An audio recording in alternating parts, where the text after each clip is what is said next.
할렐루야. 우리를 사랑하시는 하나님을 찬양합니다. 우리 하나님, 오늘도 하나님을 찬양하는 귀한 찬양을 아름답게 받으시고 또 종을 통하여 귀한 말씀이 잘 전해질 수 있도록 함께하여 주옵소서. 미참한 발걸음들을 재촉하시기를 바라오며 예수님의 이름으로 기도 올리옵나이다. 아멘. 여러분, 아비투스라는 말을 아십니까? 독일의 언어학자인 도리스 메리틴이 아비투스라는 책을 통해서 최초로 소개된 언어이기도 합니다만은, 이 아비투스라는 말은 한마디로 제2의 본성이란 말입니다. 사람은 어디서 태어나고 어떻게 자라느냐에 따라서 제2의 본성과 습관이 달라지게 된다는 것입니다. 바로 제2의 본성이나 습관을 만들어주는 그것이 바로 아비투스라는 것이죠. 근데 어떤 사람이 이제 상류층에서 태어났어요. 그러면 상류층에서 보고 느끼고 자란 것들이 있잖아요. 뭐 느낀 것들이 있을 거 아니겠어요? 그러면 그것들이 그 사람에게 제2의 본성이나 습관으로 만들어진다는 겁니다. 또 어떤 사람은 이제 하루층에서 태어났어요. 뭐 사람 차별하는 게 아니고, 그럼 거기서 이제 보고 느낀 거 있잖아요. 막 그 아주 어두운 뒷골목에서 자라면은, 그러면 그런 것들이 그 사람에게 제2의 본성을 만들어주고 습관을 만들어주게 된다는 것입니다. 이것이 바로 뭐냐? 아비투스라는 거예요. 아비투스. 근데 도리스 메리틴에 의하면은 이런 습관을 만드는 아비투스의 7가지 요소가 있대요. 심리 자본, 문화 자본, 지식 자본, 경제 자본, 신체 자본, 언어 자본, 사회 자본, 뭐 이런 것들이라는 것이죠. 그러면서 저자는 아비투스라는 사회적 지위와 결과로 연결이 되고요, 또 사회적 서열로 드러나게 된다는 것입니다. 그러므로 아비투스가 고급화되고 상위화될수록 그 사람의 사회적 서열이나 위치가 이렇게 높아지게 된다는 것이죠. 자, 이렇게 말하면 이제 성장을 바꿀 때 우리의 삶의 품격이 있고 고상하게 된다는 그런 의미죠. 쉽게 말하면요, 저자는 아비투스를 구성하는 7개의 자본 중에서 가장 중요한 게 뭐냐? 심리 자본. 그리고 그에 못지않게 중요한 게 뭐냐? 언어 자본이라는 것입니다. 언어 자본. 이 언어 자본이 그 사람의 품격을 만들어주고 그 사람의 신분을 표현해주기 때문이라는 것이죠. 투상달 장로님께서 쓰신, 저에게도 여러분 오셔서 강의를 하셨습니다마는, 바보야! 이럴 때 한번 바보야 하는 거죠. 결론은 후반전이야. 결론은 후반전이라는 것입니다. 이 책 내용에 보면은 이런 내용이 나옵니다. 강남에 큰 빌딩 2개를 가지고 있는 독거노인이 계셨어요.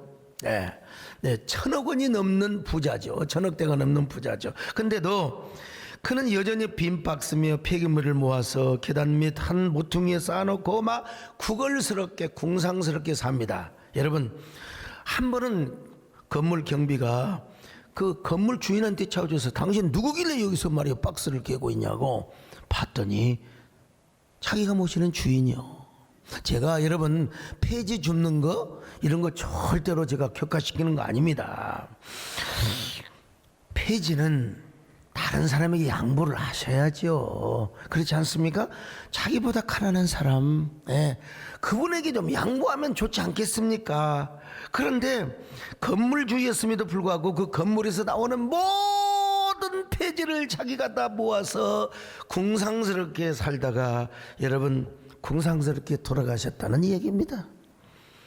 그래서 아비투스의 저자인 도리스 메리틴이 정상에 있는 수많은 사람들을 전부들에게 인터뷰를 해봤다는 거 아니겠어요? 이런 사람들을 보면은 아비투스의 7가지 자본들이 고급화되어 있더라는 것입니다. 대부분이 다. 그 중에서 특별히 언어의 자본이나 습관이 굉장히 잘 갖추어져 있더라는 것입니다. 그런 이런 사람들은 누군가와 대화를 할 때 다른 사람들이 무슨 말을 끊는다든지 뭐 누가 나를 막 공격해와도 금방 화내지 않아요. 왜 내가 말을 하는데 당신이 내 말을 끼느냐고. 그런 사람 있습니다요. 밥 먹으면서 끼지 않을 때 또 끼어가지고 막 그냥 분위기를 막 그렇게 하는 사람도 있어요. 근데 언어 자본이 아주 이런 그 아비투스가 높은 사람은 그냥 화내지 않습니다. 듣다가 또 자기 말을 이어가고요. 그래서 그가 책의 말미에서 이런 얘기를 합니다. 누구든지 저 높은 정상으로 가려면 천성보다 더 근본적인 개념인 아비투스를 높이라는 거예요. 아비투스를 높이라는 겁니다. 우리를 정상으로 이끄는 건 습관을 바꾸는 것이고 제2의 본성이나 천성이 뭐냐? 높아져야 된다는 거예요. 바꿔줘야 된다는 것입니다. 특별히 언어 자본을 높여라. 여러분 언제나 여러분의 언어를 품격화하시기를 바랍니다. 자, 언어 자본을 높이셔야 돼요. 여러분 욕 함부로 하면 안 됩니다. 여러분요. 왜 함부로 욕을 해요? 좋은 말 많은데 막 저질 언어, 막말, 막장 언어 막 이런 거. 예? 함부로 남을 비난하고 공격해서도 절대로 안 됩니다. 할 수 있으면 긍정 언어를 쓰세요. 할 수 있으면 생명 언어, 축복 언어를 많이 쓰시기를 주의 이름으로 축원합니다. 할렐루야. 당신은 하나님의 언약 안에 있는 축복의 통로, 당신을 통하여서 열방이 주께 돌아오게 되리. 그런데 여러분이 메리틴보다도 훨씬 더 오래전에 이 언어 자본을 말씀하시는 것이 어디냐? 성경이요. 오늘 잠언서를 보니까 정말 우리가 예수 그리스도 안에서 성장하는 습관을 바꿔야 된다.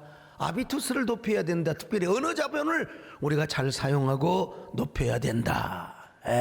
이런 말씀을 하고 있어요. 우리가 어떻게 언어 자본을 높이느냐? 오늘 본문은 이렇게 말씀합니다. 첫째로 사람을 살리는 말 혹은 축복하는 말을 많이 하라는 것입니다.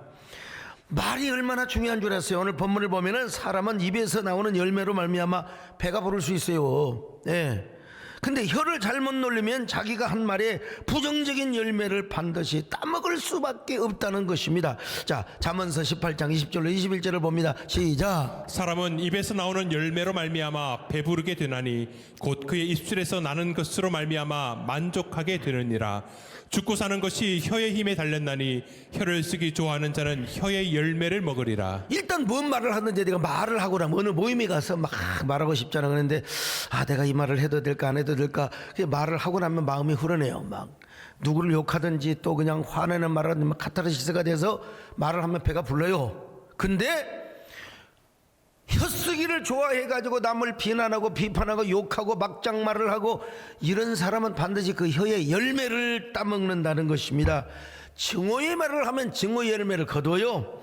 증오의 카르텔을 쌓으면 그 증오의 카르텔 안에서 본인이 자폭을 하게 되는 것입니다. 여러분, 자기만 망하고 자폭을 하면 또 모른 텐데 다른 사람에게까지 막 증오의 씨를 심어가지고 증오의 말을 막 심어줘가지고 다른 사람들까지 그걸 믿게 하고 그래서 스스로 자폭을 하게 만들고 말이에요.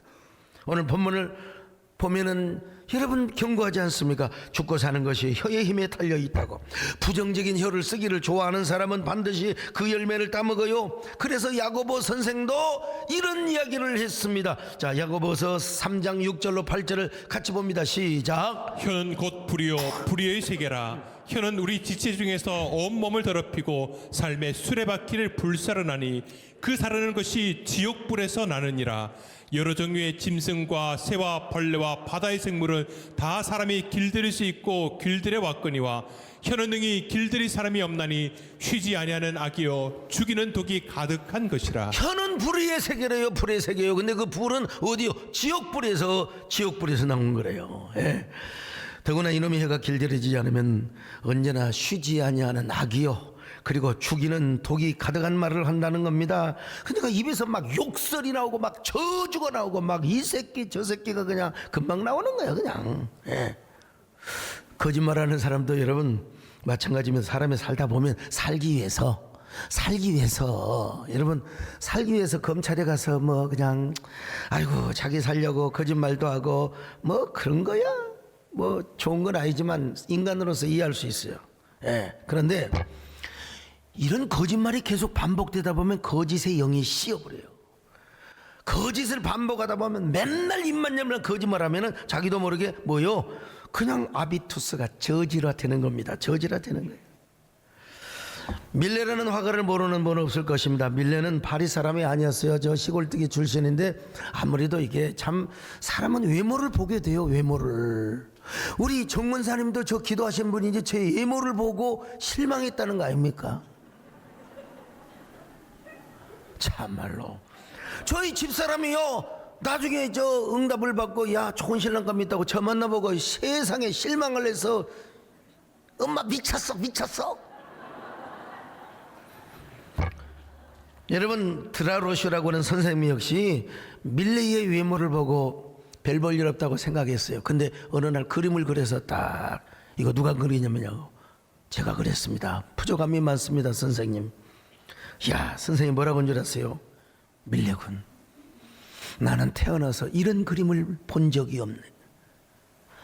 모든 학생 가운데 당신의 그림이 최고야 최고. 이 칭찬 한마디에 밀레는 얼마나 감격을 해버렸는지 몰라요. 친구들이 노는 시간에도 계속 쓱싹 그림을 그렸어요.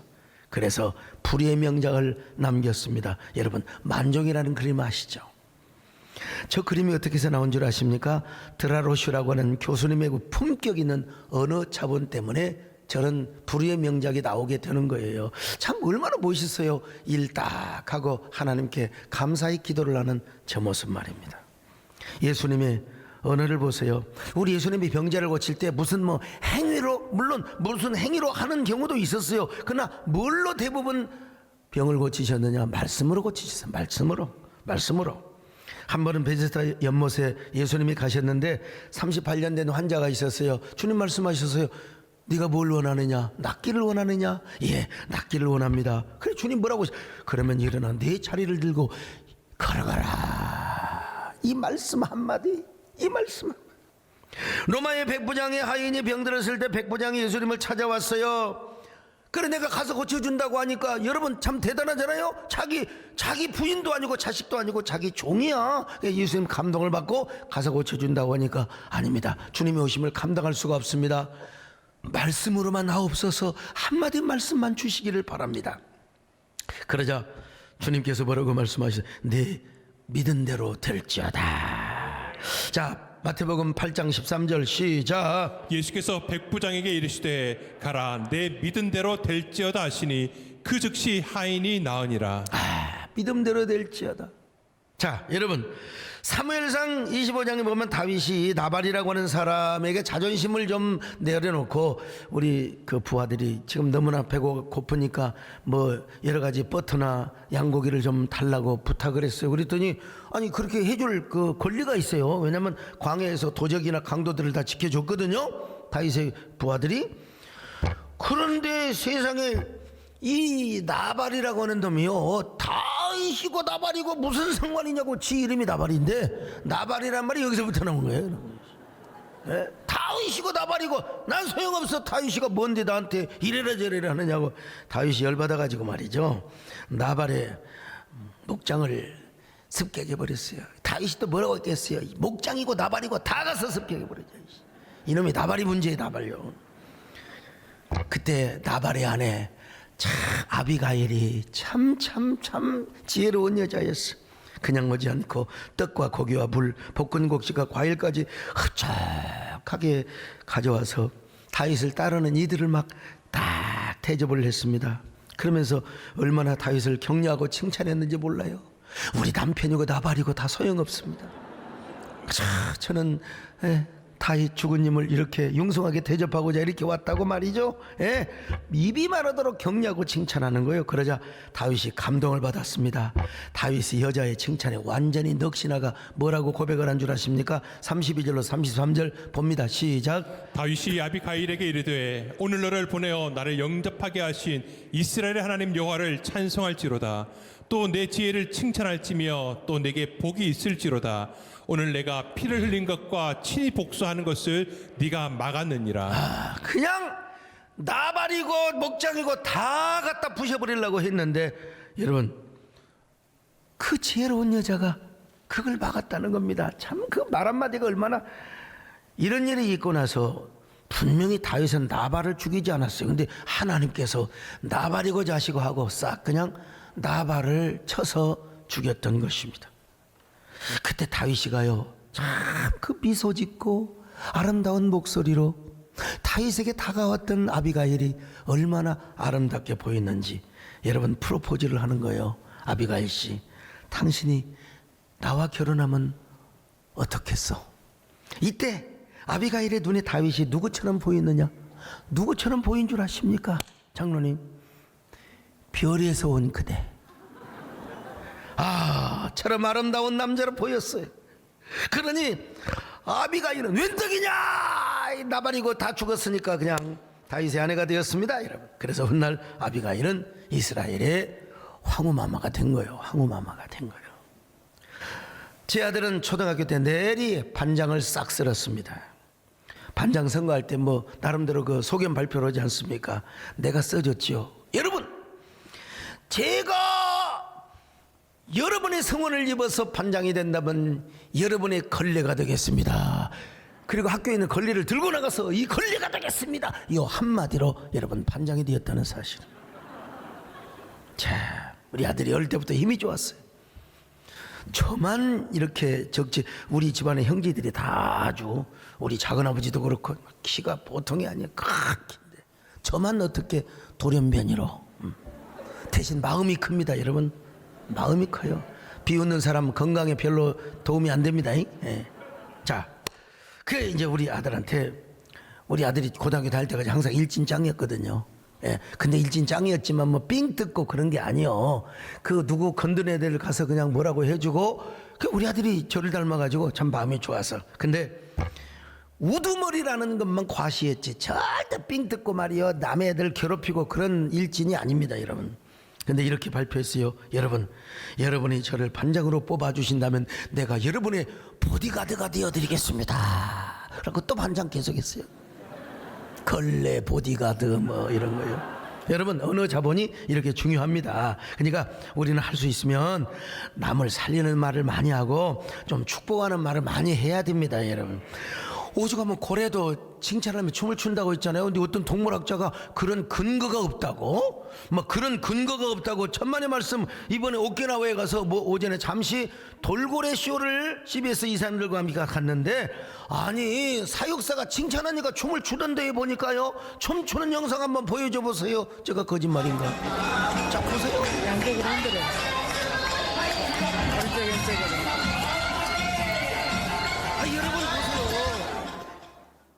고래도 춤을 추는데, 여러분. 우리는 예수 그리스도 안에서 이 성장의 습관 아비투스의 질을 높여야 됩니다. 남 죽이는 말 하면 안 됩니다. 비난하고 공격하면 안 됩니다. 스스로 파멸을 자초해요.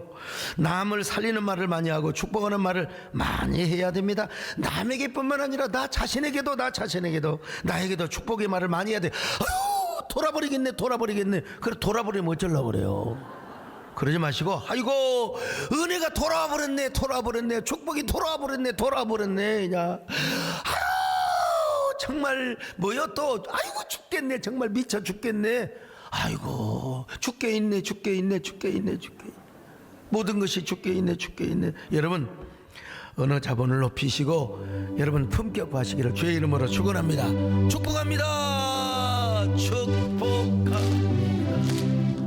주님의 이름으로 축복합니다. 주님의 사랑으로 이곳에 모인 주의 거룩한 자녀에게 주님의 기쁨과 주님의 사랑이 충만하게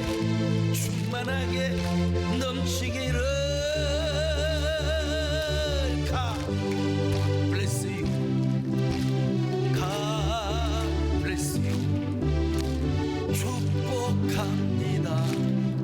주님의 사랑으로.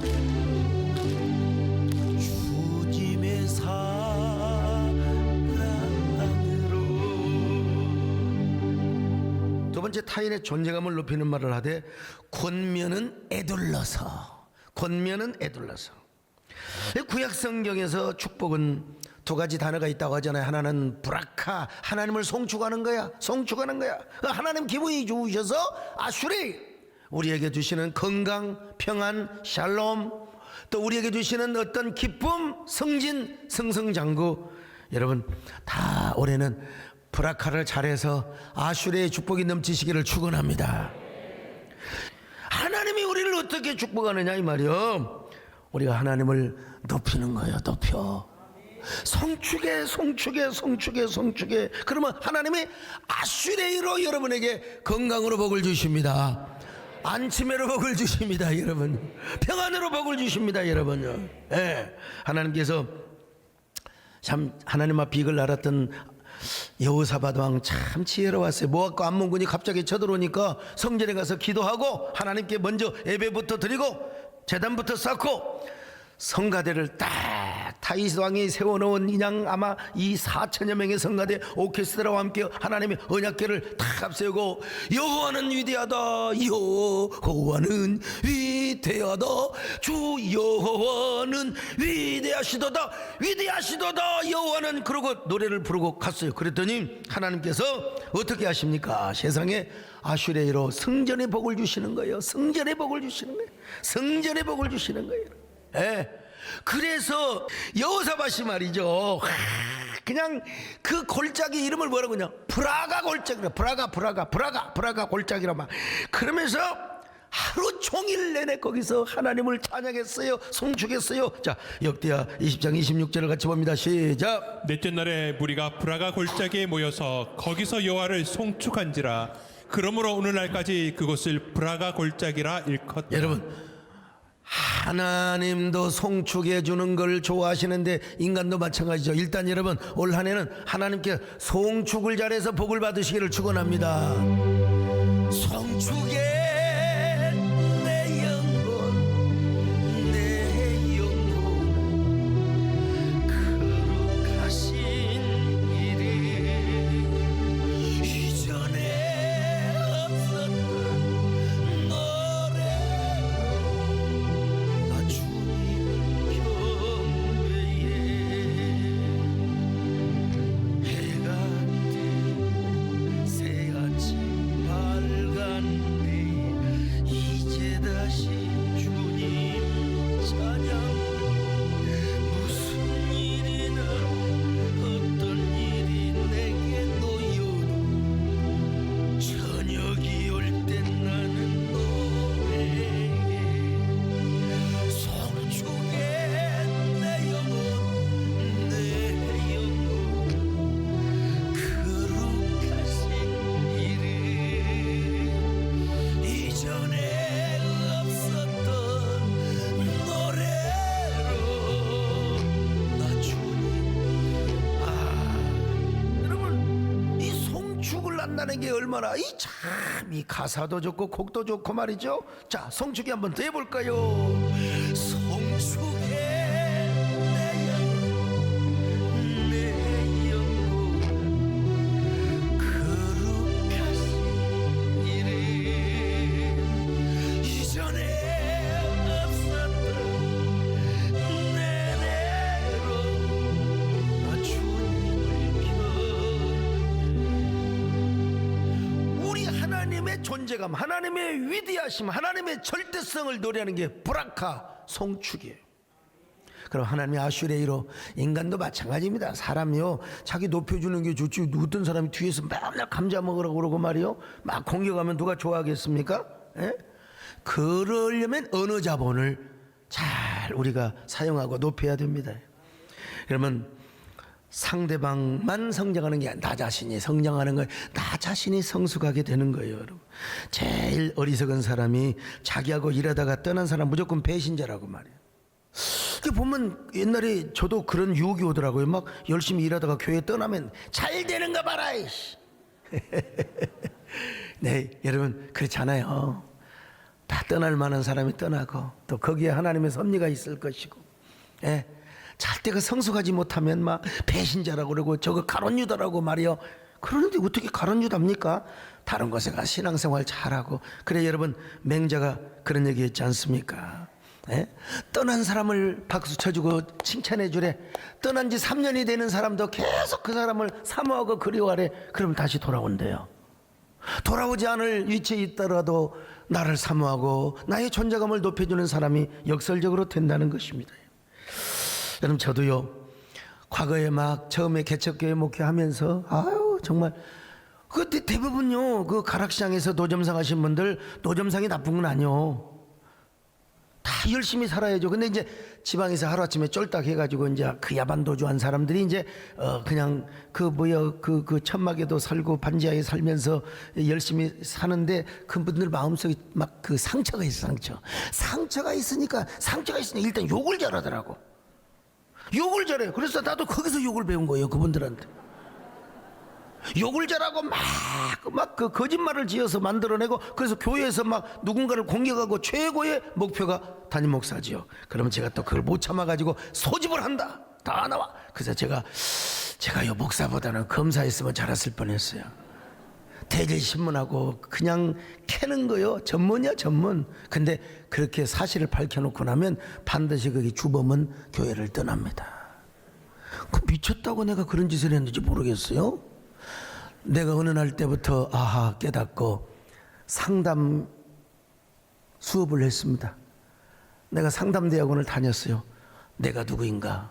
왜 나는 그렇게 사실을 밝히려고 하는가? 왜 그렇게 사람들은 욕을 하고 그렇게 거짓말을 하고 막 그러는가? 그 사람들의 모습이 보여지기 시작하는 것입니다. 여러분, 특별히 상처받은 사람들의 그 자화상, 일그러진 모습, 이런 것들이 이제 보여지기 시작하는 거예요. 그들을 한 사람 한 사람씩 쓰다듬어 줬어요. 품에 안아줬어요. 제가 그들을 격려했어요.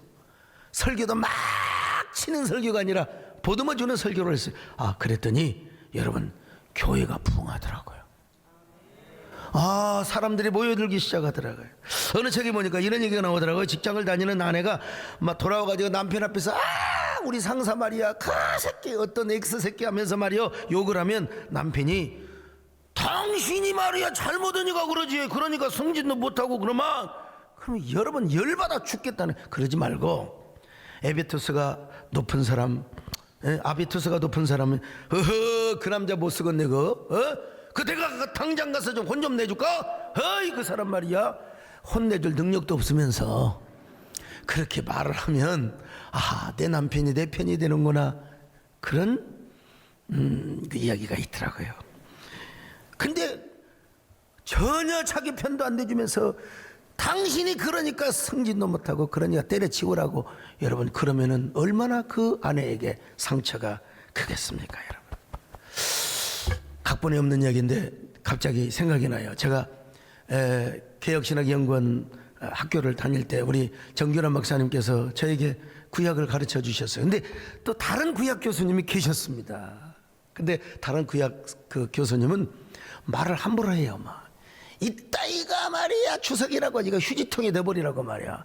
그분의 말이 틀리는 건 아니요. 우리에게 좀 좋은 그 지식을 잘 가르쳐 주기 위해서. 근데 우리와 전혀 입장이 다른, 전혀 자유주의 신학인데도 불구하고 존칭어를 쓰면서 그분께서는 이미 고인이 되셨어요. 근데 이제 어떤 분은 밥 먹고 할 일이 없어서 지랄을 한다, 제 표현이 아니고 다른 교수님의 표현이요. 신학을 이렇게 하면은 말이야, 이러니 저러니. 근데 지금 이제 나이가 먹으면서 생각해 볼 때, 지난번에 CBS 이사 수련회를 가가지고 거기는 보수도 있고 진보도 있어요. 쭉 대화를 나눠보니까 그들의 입장은 따로 있고, 근데 같은 예수를 믿어요. 성경을 부인하지가 않아요. 다 똑같은 예수를 믿어요. 그런데 이제 입장이 조금 다를 수 있어요. 그래도 존칭어를 쓰고 존대어를 쓰게, 이게 뭐냐? 아비투스의 언어적 자본이라는 겁니다.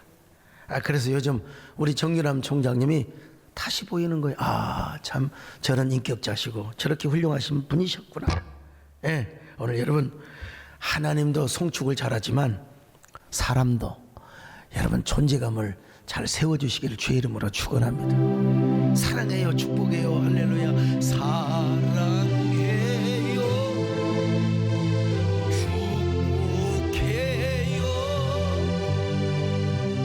당신의 마음에 우리 사랑을 근데 이제 상대방이 너무너무 잘못한 것 같아, 내가 볼 때는 꼭 지적해 줘야 돼, 그러면 앞에서 그냥 정면으로 그냥 그렇게 하는 것보다는 우회해서 애둘러서 권면하세요. 애둘러서. 그러면 자신의 품격도 높아지고, 오랜만에 저는 바빠서 다음에 갔거든, 집사람이 먼저 가고 목회 일정 때문에 오키나와를 다녀왔어요. 오키나와. 예. 그런데 뭐 사소한 일 가지고 집사람이 뭘 자꾸 우겨요. 그 비행기 티켓 가지고. 예. 그래서 그게 아니고 이게 남은 마일리지가 리메인이고 이거는 토탈이다. 그래도 아니라고 말이야. 그래서 애둘러서 제가 얘기했죠. 그게 아니라 이게 남은 마일리지고 이게 토탈 마일리지고 내가 이렇게 비행기를 많이 탔어. 그렇게 했는데도 아니라고 그래서 애둘러를 내가 3번을 했거든요.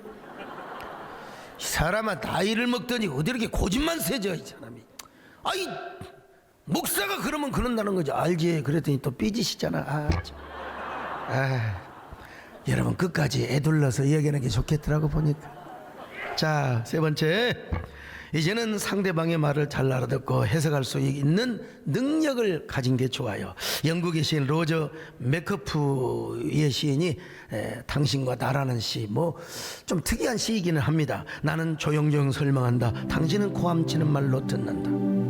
당신은 새로운 방법을 시도한다. 나는 오래된 상처가 들춰짐을 느낀다. 당신은 양면을 본다. 나는 한쪽에 눈에 안대를 한 당신을 본다. 나는 달래주려고 한다. 당신은 새로운 이기심을 느낀다. 나는 비둘기다. 당신은 매로 보인다. 당신은 올리브 가지를 내민다. 나는 가시를 느낀다. 당신은 피를 흘린다. 나는 악의 눈물을 본다. 나는 뒤로 후퇴한다. 당신은 공격을 받고 비틀거린다. 여러분, 의사소통이 안 되는 거야. 참, 난 조용히 말을 하는데 왜 화를 내는 말로 듣냔 말이요. 막 피를 흘리면서 그렇게 저렇게 얘기했는데 왜 악의 눈물로 지금 보느냔 말이요. 소통의 한계 때문에 그렇다는 것입니다. 그럼 우리가 말을 잘할 뿐만 아니라 말을 알아먹는 귀. 여러분, 우리 말에는 말이 있고 말귀가 있어요. 말귀가 있어요. 이게 말귀를 못 알아먹는 사람은 보면요, 그 꼬리야, 말꼬리 하나 붙잡고 그냥 참 비극적인 사회입니다. 비극적인 이런 사람들이 얼마나 많습니까? 유튜브에도 보면요. 최근에 몇 분들이 막 저를 도가 지나치도록 험담을 하고 공격을 했다고.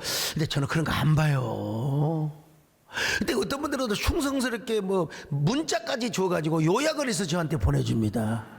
근데 보니까 완전히 가짜야. 인포데믹이요. 그런 일이 없어. 말도 안 돼.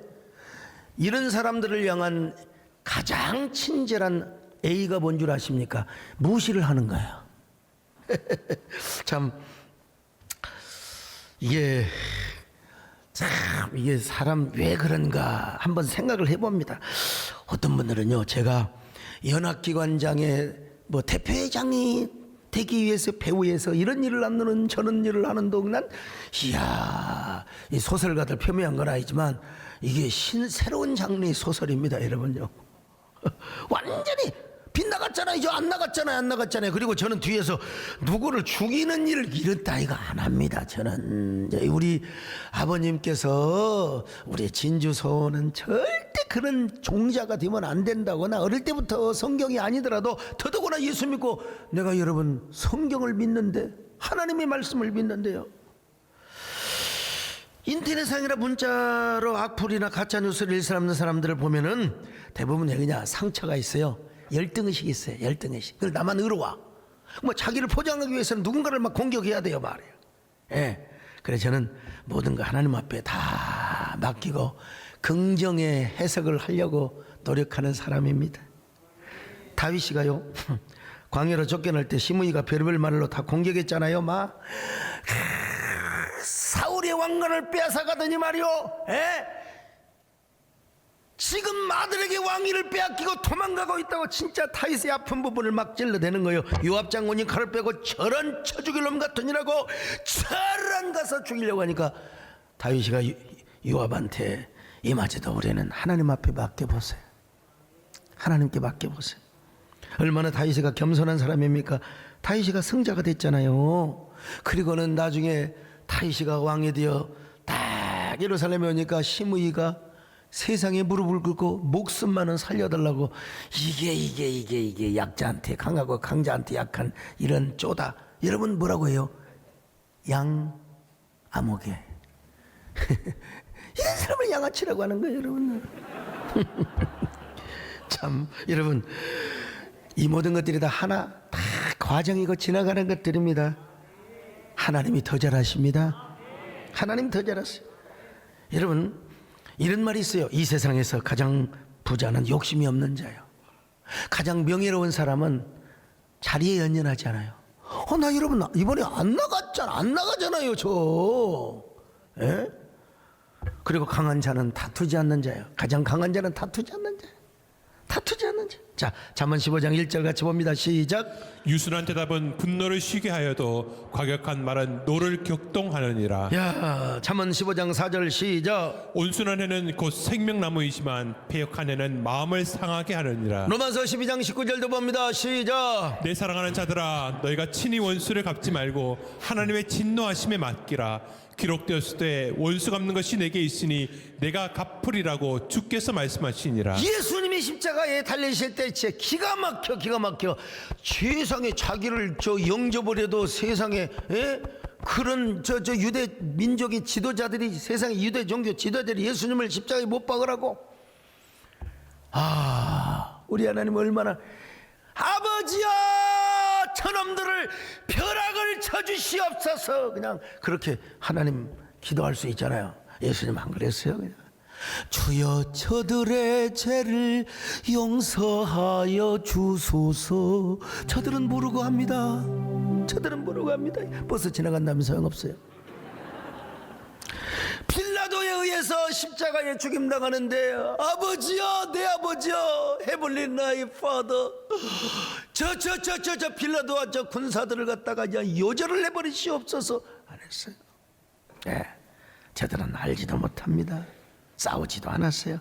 네, 여러분, 몇십 년 후에 유대 지도자들 다 망했습니다. 로마 군들에게. 그리고 300년 후에는 예수님의 그 사랑의 복음, 생명의 복음으로 로마를 정복하게 된 거예요. 그러니까 여러분, 우리가 올해는 여러분들이 다 영적으로 인격적으로 더 성장하시기를 바랍니다. 네, 여러분, 우리 영적으로 인격적으로 더 성장하시기를 바랍니다. 성숙하시기를 바랍니다. 여러분, 우리가 좀 복을 받고 은혜를 받았으면 좀 아비투스가 높아져야 될 거 아니겠습니까? 여러분의 언어 자본을 높이시기를 축원합니다. 여러분들이 올해는 더 많이 성장하시기를 바랍니다. 더 많이 성숙하시기를 축원합니다. 자, 그런데 생각해 보니까 지난날 우리는 너무나 아비투스를 잘못 관리한 것 같아요. 심리자본, 언어자본을 잘못 쓴 것 같아요. 우리의 허물과 실수를 다 주님 앞에 내어놓고 우리가 새롭게, 여러분, 오늘이 정월 대보름 아닙니까? 그죠? 예, 대보름날. 자, 우리가 함께 한번 결단 좀 합시다. 주여, 지난날 우리 언어와 행실을 기억하지 마시고 바른 길로 올 한 해는 우리의 영혼의 아비투스를 높여서 우리의 축복 지수도 성공 지수도 높아지게 하여 주시옵소서. 나의 모든 행실 주여 기억하시고 바른 길로 인도하소서.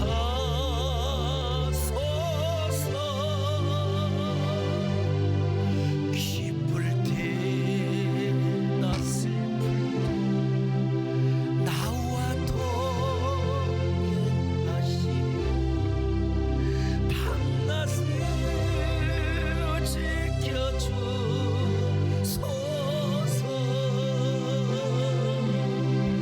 내 모든 형편에 다 기약하시고 늘 나와 동행하옵소서.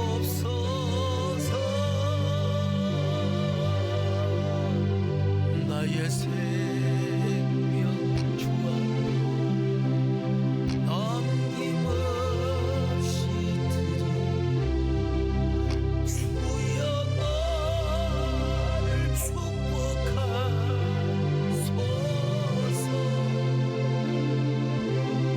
주여 나를 지켜주소서.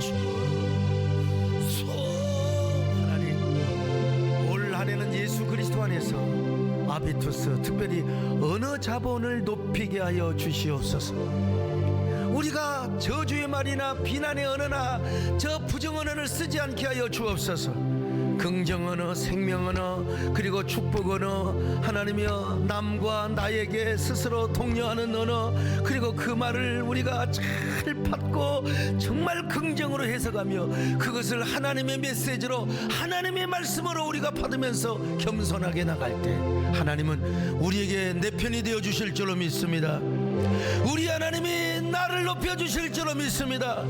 나를 승하게 하여 주실 줄로 믿습니다. 여러분 함께 한 1분 동안 묵상하며 기도하시기를 바랍니다. 감사합니다.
아비투스, 신앙의 아비투스가 높아지게 하여 주옵소서. 주여 언어의 자본이 바꾸어지게 하여 주옵시고 높아지게 하여 주시고 그리고 아주 고품격화되게 하여 주시옵소서. 하나님 혀쓰기를 좋아하지 않게 하여 주시고 우리는 언제나 복음을 전하고 생명을 전하고 복을 받는데 귀한 언어를 잘 사용하게 도와주시옵소서. 예수님의 이름으로 기도 올리옵나이다. 아멘.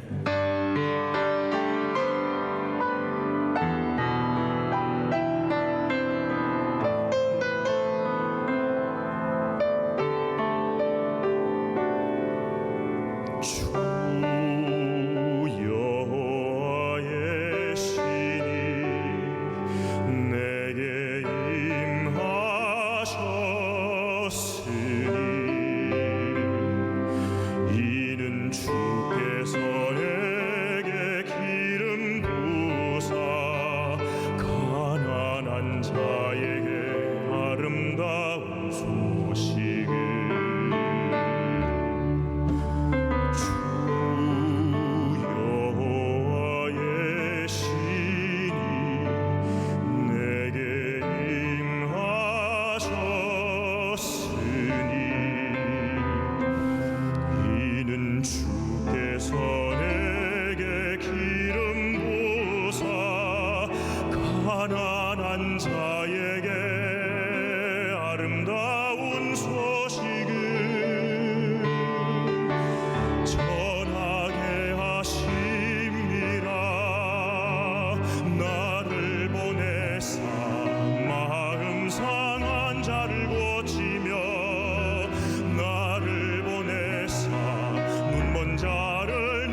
안녕하세요. 구교구 한미정 집사입니다.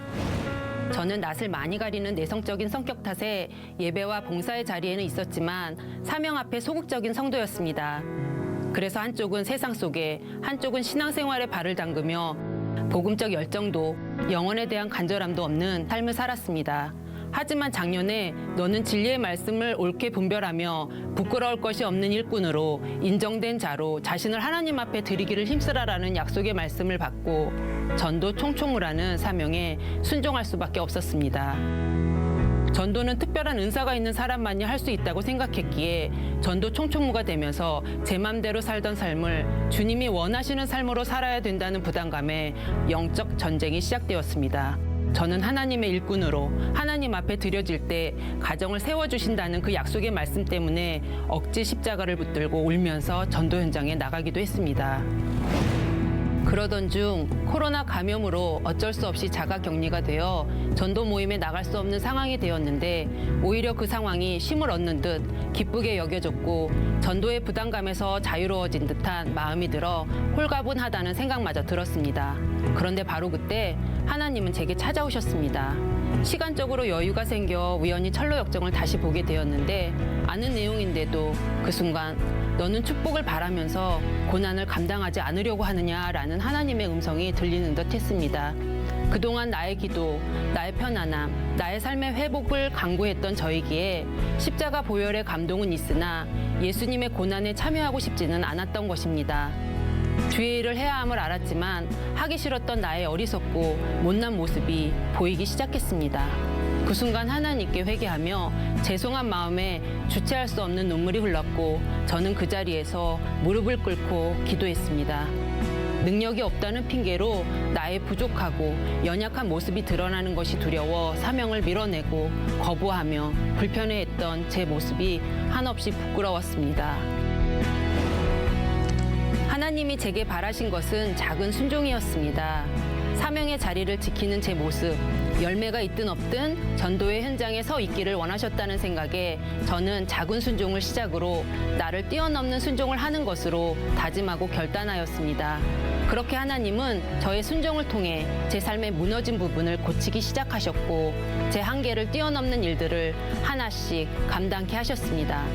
그러던 중 작년 초에 받은 선불 감사에 대한 감동을 떠올리게 하셨고 저는 남편에게 감동을 말하고 제 결단을 말했습니다.